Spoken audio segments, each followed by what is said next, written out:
Hello there, subjects of the Empire. This is Eye on the Empire, where we review Old Republic holo transmissions once thought lost in time, intercepted and decoded by our agents from the Imperial Security Bureau. Today's report is on the fourth episode of the Acolyte. Before we get started, this report and all these reports might contain spoilers. How much do I care about this show? I care so much that I was reading spoilers about this episode before I had time to properly view it. If I'm interested in a show, I try to steer away from spoilers, but since I can only remember three of the characters' names, most of these written spoilers don't really make sense to me, and thus things aren't really ruined that much. This episode was better than the last one. Now for the nitpicking. I don't understand the timeline of this episode.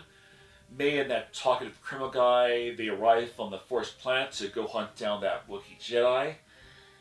And they have to travel on foot. May says they have about 3 hours of daylight left. We then move to the Jedi's temple on Coruscant, where our Jedi party from before have returned to discuss their next move, which is to go to that Wookiee's planet before May can find him, and they take more Jedi with them for help.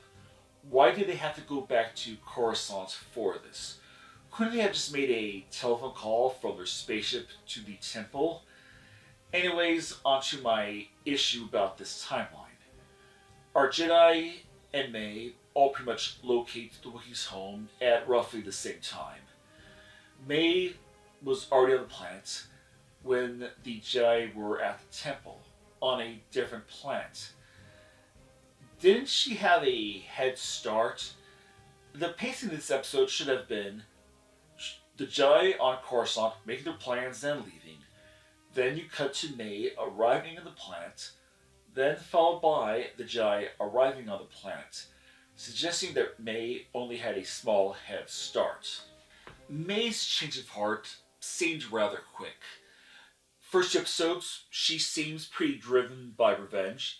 Third episode, we see even as a child, she has a bit of a dark side to her. Once she learns that her sister Osha is alive, it changes her whole purpose. It seems kind of quick, and that Colonel pal of hers, the only character in the show with a personality, why is he so helpful, giving her pep talks?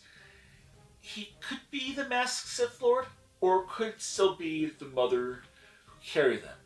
I'm leaning towards her, as the way the Sith Lord appears, at the end, he's in striking distance of Osha.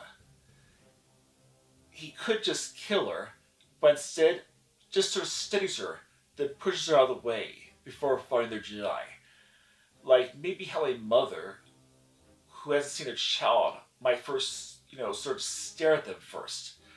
Another possibility is that she is a shapeshifter like Zam Wesell from, Attack of Clones. She's both May's mother and that criminal guy who's helping her. Until the next episode.